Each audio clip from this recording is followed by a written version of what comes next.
நேர்களே, முக்கிய செய்தி. இந்தியா முழுவதும் அண்மை காலங்களில் அடிக்கடி பாலங்கள் இடிந்து விழுந்து விபத்துகள் ஏற்படுகின்றன. அதுவும் குஜராத்தில் கடந்த 4 ஆண்டுகளில் மட்டும் 7 விபத்துகள், 200க்கும் மேற்பட்டோர் இதில் பலியாக இருக்கிறார்கள். பால விபத்துகளின் தலைநகராக குஜராத் மாறுகிறதா எனும் கேள்வியானது எழுந்திருக்கிறது. பின்னணி நிலவரங்களுடன் எமது செய்தி தலைமை சண்முகசுந்தரம் நேரலையில் இருக்கிறார். வணக்கம் சண்முகசுந்தரம், விவரங்களை பதிவு பண்ணலாம். நிச்சயமா ரீதி, இது ஒரு மிக முக்கியமான செய்தியாக நாம் பார்க்க வேண்டியிருக்கிறது. இது அவசர செய்தியாக, அனைவரும் உணர வேண்டிய செய்தியாக, மனம் பார்த்தால் பதைக்கிறது என்பார்களே, அப்படி ஒரு பதைக்கக்கூடிய செய்தியாகத்தான் இருக்கு. இதன் பின்னணியை பார்க்கும் பொழுது இப்படியா நடக்கிறது, இவர்களையாம் சும்மா விட்டிருக்கிறார்களே, இவர்களையாம் ஏதாவது செய்ய வேண்டும் என்ற கோபம் ஒவ்வொரு இந்திய குடிமகனுடைய மனதிலும் ஏற்படக்கூடிய அளவுக்கு மிகப்பெரிய செய்தி பின்னணியிலே இருக்கிறது. அது என்னவென்பதை தான் தற்போது முழு விவரமாக, முழு செய்தியாக பார்க்க இருக்கிறோம். முதலில் ஒரு பிரேக்கிங் செய்தியாக இது என்னவென்பதை தற்போது பார்ப்போம்.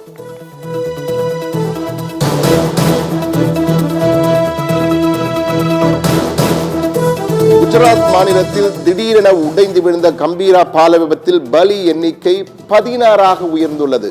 நேற்று 14 இருந்தது, தற்போது 12, 14 என்று தற்போது 16. மேலும் 4 பேரை காணவில்லை, மாயமாக இருக்கிறார்கள். அவர்களை தேடிக்கொண்டிருக்கிறார்கள். அவர்களும் இறந்திருக்கக்கூடிய வாய்ப்பு அதிகம் என கூறுகிறார்கள். கம்பீரா பாலம் மட்டுமல்ல, கடந்த 4 ஆண்டுகளில் அடிக்கடி பாலங்கள் இடிந்து விழும் மாநிலமாக மாறியுள்ளது குஜராத். குஜராத் மாடல் இதுவா என்ற ஒரு கேள்வியும் தற்போது அரசியலில் சர்ச்சையாகி கொண்டிருக்கிறது. கம்பீரா பாலம் இடிந்து விழும் நிலையில் இருக்கிறது என பல முறை எச்சரித்தும் நடவடிக்கை எடுக்கவில்லை என குற்றச்சாட்டு வைக்கப்பட்டிருக்கிறது. அதுவும் ஆதாரப்பூர்வமான குற்றச்சாட்டு வைத்திருக்கிறார்கள். கம்பீரா பாலம் இடிந்து விழும் நிலையில் இருக்கிறது என பல முறை எச்சரித்தும் நடவடிக்கை எடுக்கவில்லை என குற்றச்சாட்டு வைத்திருக்கிறார்கள். எனவே இந்த தொடரும் விபத்துகளுக்கு யார் பொறுப்பு என்பது மிக முக்கிய கேள்வியாக தற்போது எழுகிறது. ஏன் யார் பொறுப்பு என்ற கேள்வி எழுப்புகிறோம் என்பதை முழு விவரமாக தற்போது காட்சிகளாக பார்ப்போம். அப்பொழுதுதான் உங்கள் ஒவ்வொருவருக்கும் நாம் என்ன சொல்ல வருகிறோம், நீங்கள் என்ன செய்ய வேண்டும், ஏன் கேள்வி எழுப்பாமல் நாம் அமைதியாக இருக்கிறோம் என்பதை எல்லாம் நாம் உணர முடியும். தற்போது காட்சிகளாக பார்ப்போம். முழு திரையிலே தற்போது காட்சிகள் வந்து கொண்டிருக்கின்றன. நேற்று நடந்த கம்பீரா பால விபத்து, கம்பீரமாக நிற்க வேண்டிய பாலம், கடந்த 43 ஆண்டுகளாக கம்பீரமாக இருந்து வந்த பாலம், 2 மாவட்டங்களை ஒன்றிணைத்த பாலம் தற்போது உடைந்து சிதறி இருக்கிறது.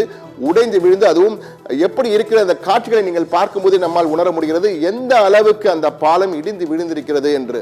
அதுவும் நடுவிலே இடிந்து விழுந்து, இந்த திரைப்படங்களில் எல்லாம் நாம் பார்த்திருப்போம். வாகனங்கள் வந்து கொண்டே இருக்கும், திடீரென வாகனங்கள் உடைந்து, பாலம் உடைந்து உள்ளே தண்ணீரிலே விழுகின்ற காட்சிகளை பார்த்திருப்போம். அப்படி நேரலையாக நேற்று நடந்திருக்கிறது இந்த விபத்து. நீங்கள் பார்க்கலாம், முழு திரையிலே தற்போது பார்க்கலாம், இந்த காட்சிகளை பார்க்கலாம். இந்த பாலம் இடிந்து விழுந்திருக்கிறது.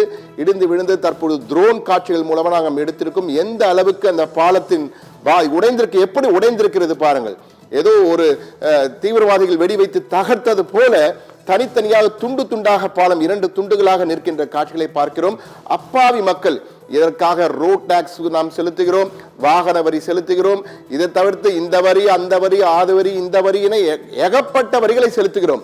ஆனால் நாம் செல்கின்ற ஒவ்வொரு பாலமும் பாதையும் பாதுகாப்பாக இருக்கிறதா என்றால் மிகப்பெரிய கேள்விக்குறி என்பார்களே, அப்படித்தான் இருக்கிறது. கம்பீரா வதோதரா மாநிலத்தில் உள்ள, முன்பு பரோடா, தற்போது வதோதரா, 6-7 நேற்று நடந்தது இந்த கம்பீரா பாலத்தின் விபத்து. கிட்டத்தட்ட 36 மணி நேரங்களுக்கு மேல் ஆகிறது. ஆனால் இன்னும் அந்த பாலத்தின் நிலை மிக மோசமாக உடைந்து விழுந்து இதுவரை 16 பேர் உயிரிழந்திருக்கிறார்கள். மேலும் 4 பேரை மாயமாக இருக்கிறார்கள், எங்கே என்று தேடிக்கொண்டிருக்கிறார்கள். கிட்டத்தட்ட அவர்களின் எதிர்காலமும் கேள்விக்குறி என்றுதான் கூறுகிறார்கள். என்ன ஆகியிருக்குமோ என்ற ஒரு அச்சம், பலி எண்ணிக்கை உயரம் என்ற அச்சம் காணப்படுகிறது. இந்த விபத்து குறித்து நாம் பார்க்கும்பொழுது இதிலே பல அதிர்ச்சி தகவல்கள் நமக்கு கிடைத்திருக்கின்றன.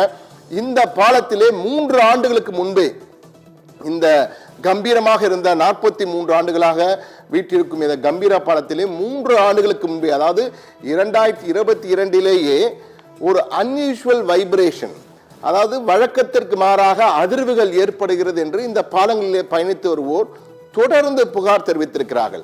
வாகன ஓட்டிகள், அந்த பாலத்தில் நடந்து செல்பவர்கள் என பலரும் புகார் தெரிவித்திருக்கிறார்கள். புகார் மட்டுமல்ல, இது தொடர்பாக அதிகாரப்பூர்வமாக அந்த அன்யூஷுவல் வைப்ரேஷன் இருக்கிறது என்பதை குறிப்பிட்டு வதோதரா மண்டலத்தில் உள்ள, வதோதரா மாவட்டத்தில் உள்ள Gujarat roads and buildings R&B department, அதற்கு மிக தெளிவாக ஒரு கடிதம் எழுதப்பட்டிருக்கிறது. இந்த கடிதத்தை எழுதியவர் யாரோ சாதாரண நபர் அல்ல, மக்கள் பிரதிநிதியாக இருக்கக்கூடிய அர்ஷாதின் பர்மார் என்பவர் வதோதரா மாவட்ட பஞ்சாயத்து உறுப்பினராக இருக்கிறார். முஜ்பூர் அந்த மாவட்டத்துடைய பஞ்சாயத்து உறுப்பினர், மிக பக்கத்தில் உள்ள மிக முக்கியமான பஞ்சாயத்து அது, இந்த பால இணைப்புக்கான முக்கிய பஞ்சாயத்து. அந்த பஞ்சாயத்தை சேர்ந்த அர்ஷாத் சிங் பர்மார் என்பவர் கடிதம் எழுதியிருக்கிறார். அதுவும் இந்த பாலத்தை நிர்வகிக்கக்கூடிய Gujarat roads and buildings department அந்த பிரிவுக்கு எழுதியிருக்கிறார். ஆனால் அவர்கள் இந்த கடிதத்தை பெற்றுக்கொண்டு நாங்களும் சாலையை பராமரிப்பு செய்கிறோம் என்ற வகையில் ஏதோ சில ரிப்பேர்களை செய்திருக்கிறார்களாம். ஆனால் அது பராமரிப்பு என்பது தொடர்ந்து இருக்க வேண்டும். தொடர் கண்காணிப்பும் தொடர் பராமரிப்பும் இல்லை இந்த பாலத்தில் என்பது தொடர்ந்து பதிவாகி இருக்கு. அதற்கு பிறகும் பல வாகன ஓட்டிகள் தொடர்ந்து தெரிவித்திருக்கிறார்கள். இதிலே பல பிரச்சனைகள் இருக்கிறது. அன்யூஷுவல் வைப்ரேஷன், வழக்கத்திற்கு மாறாக அதிர்வுகள் ஏற்படுகின்றன. எனவே பாலத்தில் ஏதோ குறை இருக்கிறது தொடர்ந்து குற்றச்சாட்டு வைத்திருக்கிறார்கள். ஆனால் அந்த குற்றச்சாட்டு செவிடன் காதிலே ஊதிய சங்கு என்பார்கள். அது போன்று அவர்கள் காதுகளிலே விழவில்லை என்பதுதான் உண்மையாக இருக்கிறது. எனவேதான் இந்த விபத்து தற்போது ஏற்பட்டு 12, 14, 16 பேர் இதுவரை பலியாகி இருக்கிறார்கள். மேலும் 4 பேரின் கதி என்னவென்பதை தெரியவில்லை என்பதுதான் இதில் மிக முக்கியமானது. என்னவென்றால் மார்ச் 2023 இந்த அன்யூஷுவல் வைப்ரேஷன் சொல்லிட்டு மார்ச் 2023 ஒரு குஜராத் ஹைகோர்ட், குஜராத் உயர் நீதிமன்றத்திலே சூமோட்டா தானாகவே முன் வந்து குஜராத் உயர் நீதிமன்றம் இந்த வழக்கினை ஒரு பொது நல வழக்காக எடுத்திருக்கிறது. இது போன்று இந்த கம்பீரா பாலம், அதே போன்று மோர்பி பிரிட்ஜ் கொலாப்ஸ் போன்றவற்றையும் எடுத்து இதற்காக என்றால் குஜராத்தில் இது முதன்முறையாக நடைபெறவில்லை. இதற்கு முன்னால் பல விபத்துகள், மோர்பி பால விபத்து, தற்போது நாம் பார்த்து கொண்டிருக்கும் இந்த விபத்து இருக்கிறது. இது 135 பேர். இந்த தொங்கு பாலம் குஜராத்தின் மிக முக்கியமான தொங்கு பாலங்களில் ஒன்று.